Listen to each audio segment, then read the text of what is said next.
abandonné.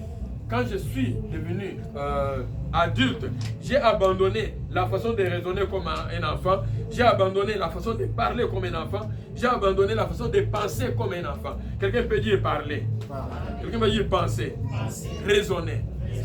Il y a beaucoup d'enfants de Dieu aujourd'hui, quand on voit la façon dont ils pensent, la façon dont ils raisonnent, la façon dont ils parlent, on se pose la question, est-ce qu'il est vraiment un chrétien ou il n'est pas un chrétien? Et cela, ce n'est pas seulement ici à l'église, c'est surtout quand nous sommes ailleurs. Il faut que les gens regardent ta façon de communiquer. Je vous dis bien, ta façon de communiquer peut faire même quand tu invites quelqu'un, il dit je vais aller. Je vais aller un peu là où tu pries pour savoir, comme ça, parce que je vois la façon dont tu communiques.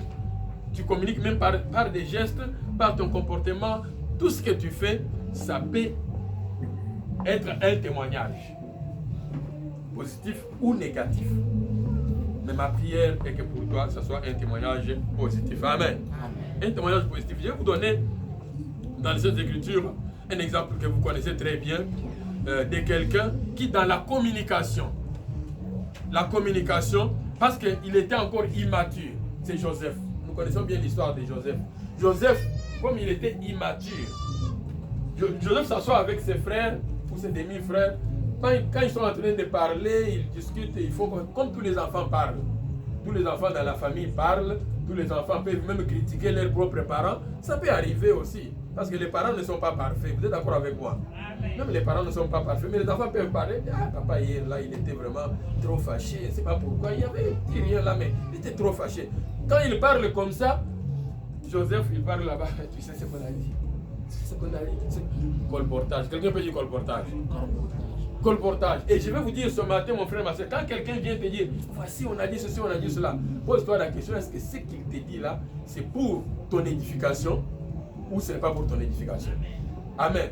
Pose-toi cette question-là, est-ce que ce qu'il va te dire là, ça va t'édifier ou ça ne va pas t'édifier? Si ça ne t'édifie pas, dis-lui, coupe seulement ce film-là, je ne vais pas l'entendre, je ne vais pas l'écouter, coupe seulement cela, mets seulement le bouton off. Tu ne mets pas pause, tu mets seulement off. Parce que pause, tu peux reprendre encore. Non, tu mets seulement off. Je n'ai pas besoin de ces informations-là. Ça ne m'avance pas. Je préfère que tu me donnes des informations qui m'édifient. Ce qui m'édifie. Ce qui me donne envie de grandir encore, de croître encore. Ça, c'est très important.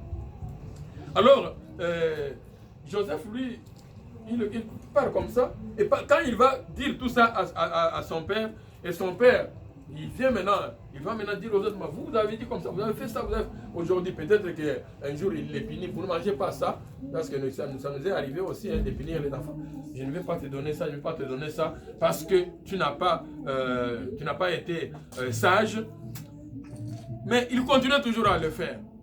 Et toujours dans son immaturité, il reçoit des songes. Dieu lui parle, il lui dit, voici ce qui va arriver pour toi. Et il va raconter aux gens. Mais après, tu as raconté peut-être la première fois, on peut te comprendre. Mais quand tu as raconté aux gens, tu vois la façon dont les gens ont réagi. Tu dois avoir un esprit de discernement. Mais comme il était encore un bébé sur le plan spirituel, il était encore immature, il n'a pas le discernement, parce que nous verrons aussi, c'est le quatrième point que je vais vous donner ici. Comme il n'avait pas l'esprit de discernement, lui, il reçoit seulement les révélations, il vient, il les raconte. Et il ne voit pas qu'est-ce qu'il est en train de provoquer auprès de ses frères. Les gens qui ne l'aimaient pas, ils ont été maintenant au stade de ne pas l'aimer, qui était encore un peu comme ça. Et ils sont allés à un stade beaucoup plus avancé, c'est-à-dire de les haïr. Quelqu'un peut dire haïr.